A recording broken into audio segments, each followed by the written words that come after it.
KCSM's General Store.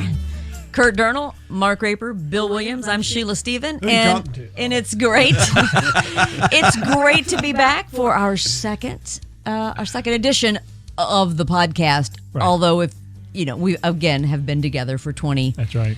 20 years. So, did y'all have a good week? Everything, life going good, productive. Always a little stress, but just enough, to make sure you get out of bed. Keep going, right? Yep, always good, always good. Bill, you're you're working. I don't want to say you're retired, but you're semi-retired. You're not near as busy or stressful as you once were. No, the only thing moving real fast on me right now is my jaws, because I go out to eat a lot with people. That's part of the job, though, right? It is. It's a requirement. That's a sweet deal when you get to go on business lunches and that's about all I do. And someone else pays for it. Man, alive, that's awesome. A sweet deal. Yes. Hey. Somebody's got to do it. I'm glad it's you. It's tough. I'm glad it's you. What day are we going to lunch? Right. You name it. Okay. You tell me where. I can talk bridges. There we go. And I didn't say britches. No, I said bridges. Bridges. But yes. my husband Perry started out in bridge contracting with the W.D. Bartlett out of Bloomfield, Indiana, and was a crane operator and made a lot of some good old boys down there. Good old boys down there in Old Greene County. Yes, but so I can talk bridges. If you want to buy my lunch, that's okay. Well, there we go. Warren built a couple bridges for me when I was here at the county. Actually, he built one just down the street from the studio here. No kidding. Mm-hmm. Really? No kidding. Yep. About what year was that? 86. Oh, wow. Perry would have been working for him. So, yeah. In a minute. I was a sophomore in high school, just throwing that out there. Mm. I was a sophomore in college. Yeah, I'd go say I'd been out of school for about 4 years. Excuse me, junior. So I was on the road with my band. So, matter of fact, yes, you were. I was about to compete for Miss Indiana. I was 87. And about to win Miss Indiana. There you go. Not just competing. Yep. That's been a long time ago. Yes, it has. Been a minute. But speaking of, now I'm fully retired. I'm full on retired, and I'm telling you, and in March, when that all took place, and I always just told people I quit my job, and they'd say, "Oh, I heard you retired." I would kind of get a little offended, and I'm like, "Oh, I'm not old enough to be retired. Back up." But now I'm like, "No, I retired early." Yes. And I encourage everyone who can to do that, because retire while you still are young enough to enjoy it. You more than earned retirement. Well. Sheila. Thank you. Yeah, absolutely. You did not quit. You did not quit that job. You retired. Well, and it's funny is I think when, again, all that went down, I felt guilty. I think God puts in us, and I think it says it all throughout Scripture, God puts in each of us the really need for work. To work, that we should all be working and working with our hands or doing something, providing, whatever it is. Talk about hands that don't move. Yeah, Paul says let them starve, I think. Yes, no, pretty much. To the point. Yes. There is something in us, in each of us, that we're to work or called to work. Yeah. So when I did quit or retire, there was some real guilt there about not working. I think I felt that, inside of me. Yeah. So, but then I got to thinking, I have worked 2 and 3 jobs at it sometimes since I was 15, as we probably all have, Right. My very first job was awesome.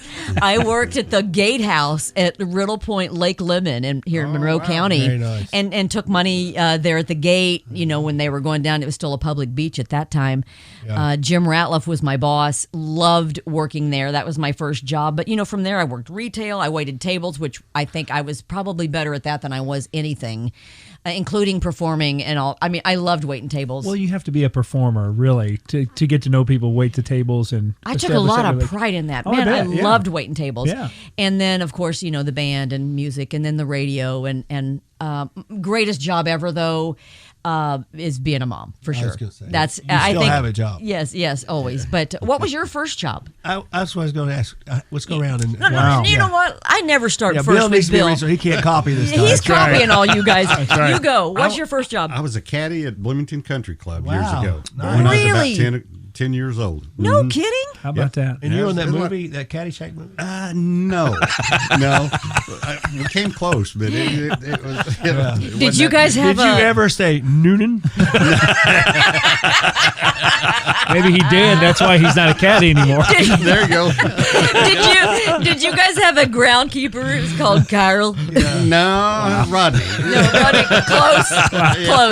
Close. You see, folks, how this show gets off the rails. Yes, right. Exactly. We are off the rails. So a caddy, that's pretty cool. That's pretty cool. Yeah, it's kind of Good backbreaking. $1 an hour, all you could carry. That's for Wow, sure. that's amazing. And I always loved it too. The pro would use you as basically as the target for the guy he was giving lessons to. So you'd be standing out there, and of course they'd always put us looking into the sun, and I'd look up and boom, just drop beside me, and then next one. Oh, that's hysterical. Coming at you. That is so funny. And they didn't give you a baseball glove to catch it. Oh, that is so funny. Did you get binged a few times? Never got hit. Oh, really? I don't know how. Yeah. Wow, me. Well, I know how. Yeah, yeah, right. So, Mark, what was your first job? Pump gas. Really? Yeah, we owned a gas station there in Eastern Green, and I pumped gas, and that's how I met Renata. Did she pull in to get gas? No, she tried to cash a check. Was her name on the wall for the person? The person do not accept checks from these people. It was funny. My parents and my aunt and uncle owned the gas station, and they weren't there, so I was basically the manager that night, you know. Oh, And so the guy who was pumping the gas comes in and says, "This girl's wanting to cash a two-party check." Basically, I'm like, "Let me see it." You know, that's how we met. That's awesome. So clearly you let her cash the check. We still have the check. Yeah, we still have the check. Oh, you do? Yeah, mm-hmm. Oh, that's awesome. Wow. What a cute story. But I've worked 1,000 jobs, Curt knows. Yeah. Since then. Yeah, I've worked at Brown County State Park. I did everything. They, like you, gatekeeper. Loved it. Campground. Yeah, it's a lot of fun. Park security. Worked on trails. Whatever they needed me to do. I was just general labor. Yeah. I loved it. It was You great. worked retail? I worked, yeah. I worked at a Goodwill. Yeah. Oh. I worked at furniture store. Wasn't there I a worked at clothing store? Parisian, it's out of business now. Yeah. And I worked put there them as out. manager Good. there. I put them out of business. I worked as a TV cameraman down at Nashville, WTVF. Oh, you did? Yeah, yep. Oh, I didn't know that. Yep. Right. Yep. Now, were you a cameraman on Bob Night at one time, or you? No. You showed I was me that. there with That better pay good. We can't talk. That's a position that probably have better pay good because I'd be afraid. I mean, we can't talk about what was said on that clip. Yeah, that guy. Now, loved Bob Knight, but holy cow, he scares me. Now, you were a cameraman during a presidential election, right? You tell a story about Bob Dole. Bob Dole came to town. Well, the funny part of that is Charlie Pride. That's where I want you to go with. Yeah, Charlie Pride. His plane lane. We're all waiting there for Bob Dole. All these media. It's in Nashville. Yeah, and so they land in the VIP section of the airport. You probably know where that is. In Nashville. They get out, and Charlie Pride's plane lands first. He goes, "I knew my record was doing great, but I didn't know it was this good." You know. So he thought everybody was there for him. He was just joking though. Oh, that's funny. He said, "Bob Dole's coming." He goes, "Bob Dole and I are big friends. We've been friends for years." So during the middle of conference, the back door opens and he goes, "Hey, Bob, how you doing?" And he takes off, and Bob Dole's just sitting there like, "What? Who was that?" Charlie Pride did that? Yes, it was hilarious. Yeah. Oh, I didn't realize Charlie Pride had such a great sense of humor. Oh, he was hilarious. I don't know if he might have been having some substance that night or what. He was a great. It was might have had great some fun. adult beverages. That's hysterical. I'll tell you, he was great to us. He was very friendly, very funny. That's awesome. And he had Bob Dole and stitches. That is so funny. As the rest of the crowd, right? Wow. No, it was good. It was a That's good funny. experience. So what was your first job? Construction, basically a hod carrier for my uncle. Stop it. Yeah, Man. yeah. You? I know. I was probably the same height, about 160 pounds, and it was carry this, carry that, and I remember filling the holes in the trim with a putty, yep. so the painters could come through and do that. So my fingers were just raw after the end of the summer. But that was my first job, and like Mark, I had several. From there it was. I washed dishes at Pizza Hut. Nice. Worked at True Value Hardware, and the list goes on. I was at the prosecutor's office you at for a Long while. John Silver's? No, I ate there a lot. That doesn't count. That's not a job. It doesn't count. It must have been the Pizza Hut. Yeah, it was a Pizza Hut. It was pizza. I come home smelling like pizza, but it was fine. So yeah, you and I have worked a lot, and we both. I don't. Did you have your teacher's? I had my teacher's license. Couldn't find a job teaching. I do have a teacher's license. That's correct. Yeah. I did. That's what we both graduated with to be teachers. That didn't quite work out for us. No. You both have education degrees? That's right. I know, you're stunned. I'm shocked. I had no idea. No one hired us, so it's okay. We didn't ruin anybody's kids. Are you equally surprised? Or just surprised at him? Or surprised at me? What? Where are we going with that? I'm not going to say. I can't differentiate. We were both at a point where we could have influenced America's youth at one time. You know what? I would take that. Oh, thank you. Thank you. I did not know that, though. God had another plan. I mean, I was going to coach basketball is what my whole plan was. What subject area were you in? Well, I wanted to teach history. But my counselor at IU said you'll never get a job. So I said, okay, well, what? She goes, how about math? I said no. And she said, well, how about English? So I went with English. So it came in handy now. What I do now, I write a lot of things. So, that's right. So it comes in pretty handy now. Mm-hmm. So it's just, again, God circling in and saying, I know you got your plans, but you know here's what's really going to happen. Isn't it funny? If we would just get out of his way, how much better our lives would be, right? I know. Yeah, for sure. Awesome. Yeah. That was good stuff. Educational. I liked it. I like knowing I love that kind of stuff anyway. But stick around. We'll be back with more from WCSF's General Store after this.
Welcome back to the General Store.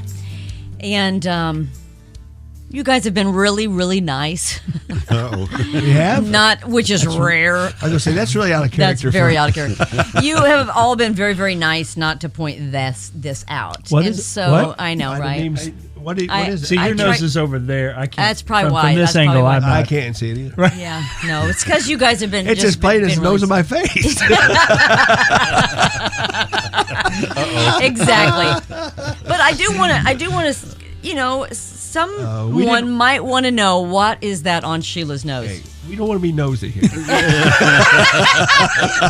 Okay, he's on a roll now. Now Mark is on. This is the true Mark Raper. You set that up. Keep it going. Put it right there on the tee for me. Yeah, yep. There you go. Keep feeding him. You can pick it. Yeah, you pick the subject. Yeah. Which I think we need to get into just a little bit. But go ahead. Yes, with your right. Yeah, we'll get into it. Nobody knows where this is going to go. This is really his strong suit. Can we shut up his microphone, please, producer? Yeah. Actually, security. Here we go. No. So, I'll just go all the way back. Probably about 2017. I got a little place on my nose. I just thought it was a blemish, and it went away. And then, maybe 6 months later, it came back in the same spot, and so on and so forth.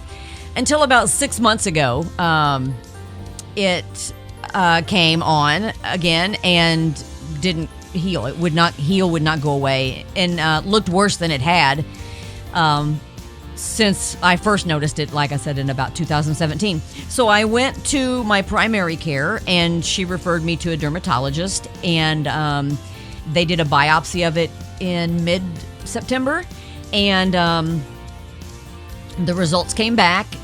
Thank God it was a basal cell carcinoma and not a melanoma.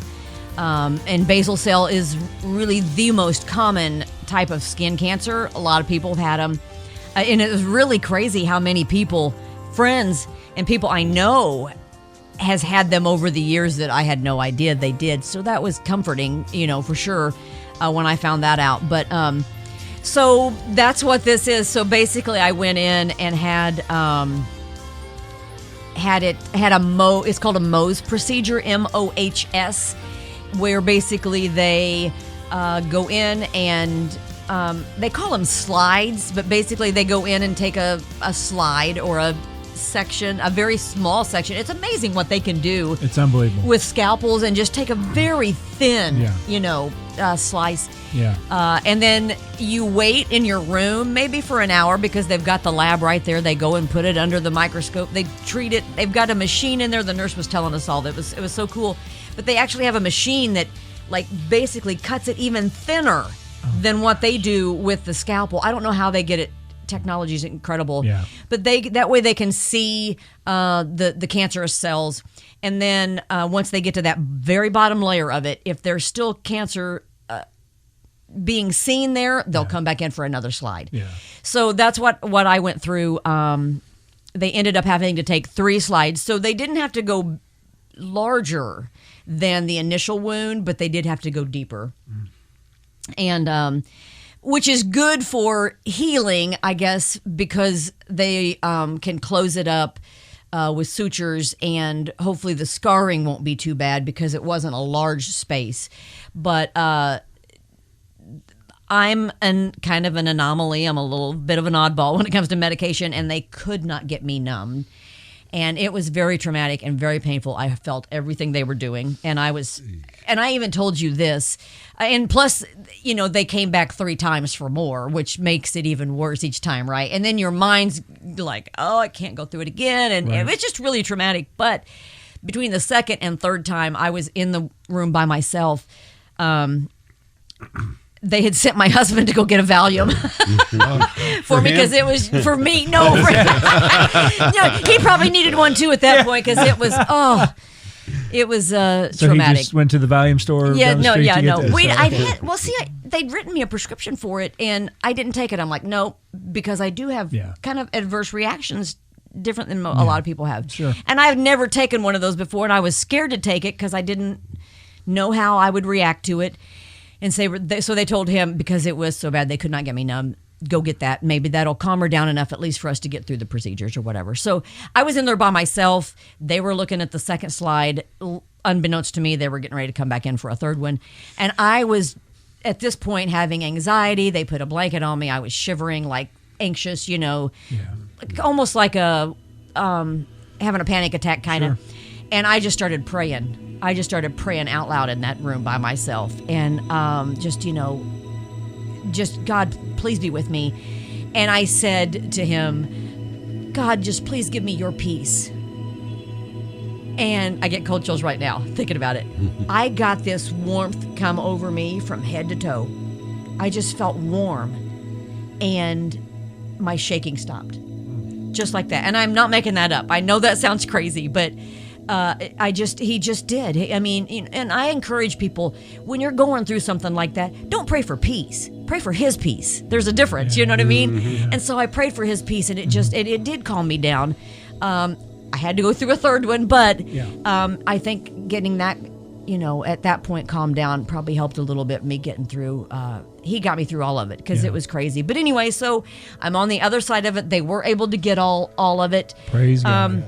But one of the main reasons I wanted to share this is because there's a lot of us that grew up in the generation I grew up in, pre-sunscreen, baby oil and iodine. Sure. Straight out. Get darker. Fry me. Yes. Yeah.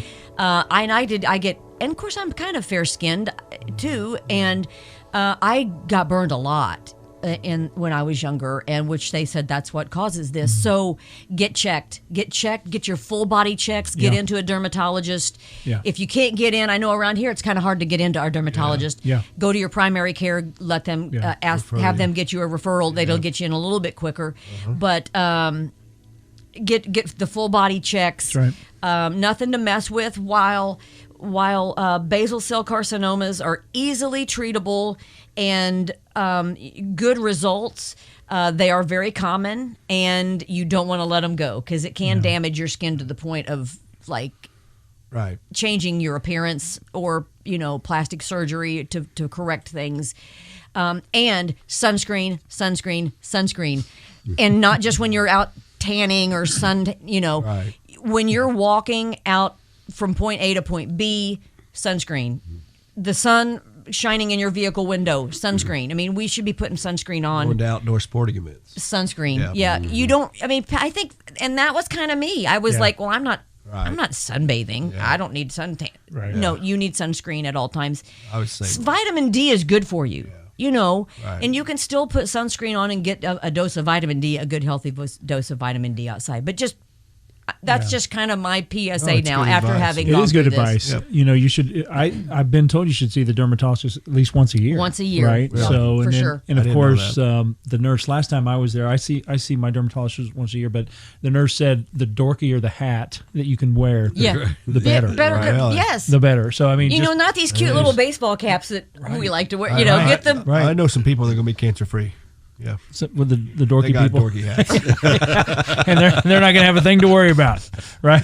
They won't need a straitjacket. Right. Oh, I mean, it was a bad deal. I felt so sorry for. I kept apologizing to the staff. I'm like, I'm so sorry because I was like, it was bad, crying. Well, you're in pain. Yeah. Oh, it was a bad deal. Absolutely. So, and they're used to that. I mean, they deal with it every day. I'm sure. So yeah, they understand. Well, they were great. They were really great. So thank you, Dr. Chen. So how much of the medicine did they give you before they said, we can't give you anymore? It's too much. Well, it wasn't even that. They numbed me. They did the syringe with the numbing agent or whatever. Right. And then they expect it to work pretty quick, right? I mean, when you get, even when you go to the dentist, sure. You're numb pretty fast, right? Yeah. So they numbed me.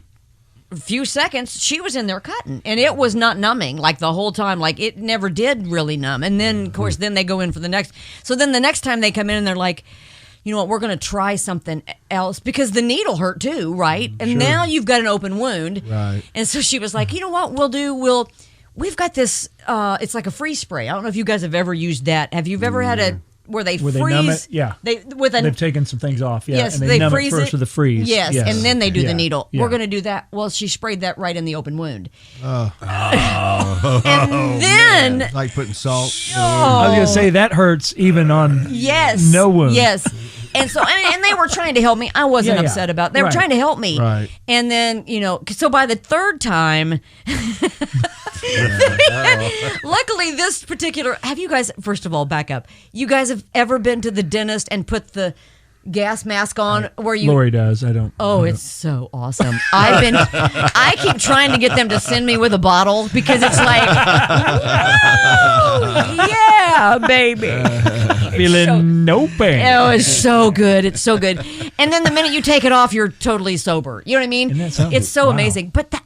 No wonder Lori likes it. Yes, they had some of that in the building for their Medi Spa. I did work a case where somebody stole the case. Some of that. I can understand that. It wasn't me, but I can totally understand it. And so she went back and said, we can't use it though because it goes over your nose.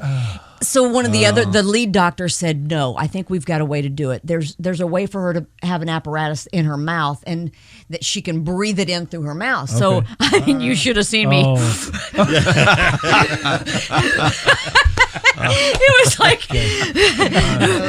was like, how hard? I mean, how much is too much?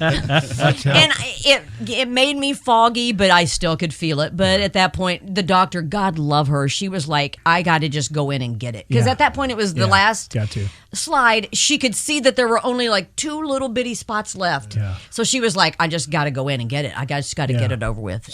And they did. It was great. They were great. Yeah. It was awful. But anyway. Right. Point being, get it checked out. Get it checked. And point being, your procedure's not going to be... I'm very a rare bird when it comes. My mom was like that. It's just hereditary, I think. But I don't want me to scare you off. No. Go get checked. No. Yeah, take care of it. Not everybody's like Sheila. That's thank the good Lord. But also you were saying it's kind of hard to get in sometimes. Oh, but now I will say this. My primary care doctor said, we'll refer you. Yeah. Because I went to them first, and she said, I'll refer you. It can take a while to get in here. It's just in our local town. Sure. So if that's the case where you are, go 50 miles up the road. Exactly. Because that's where I went. It's 50 miles up the road to get into for one of mine because I needed it to be That's what I did quickly. Initially. Yes. They got me in because there was a sister location in New Whiteland. Okay. So I went up there and they diagnosed me, but then they were able to get me in here quick for the procedure. Totally worth the drive.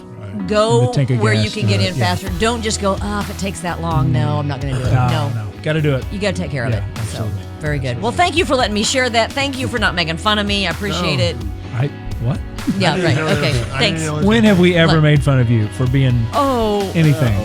Oh, yeah. We'll get there. Okay. We'll get there. We'll get there. All right. Stick around. We'll be back with more from the general store.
That was another great time sitting down with you, you all to chit chat. Really, or at least for me, we like to say, "Oh yeah, we're doing a podcast," or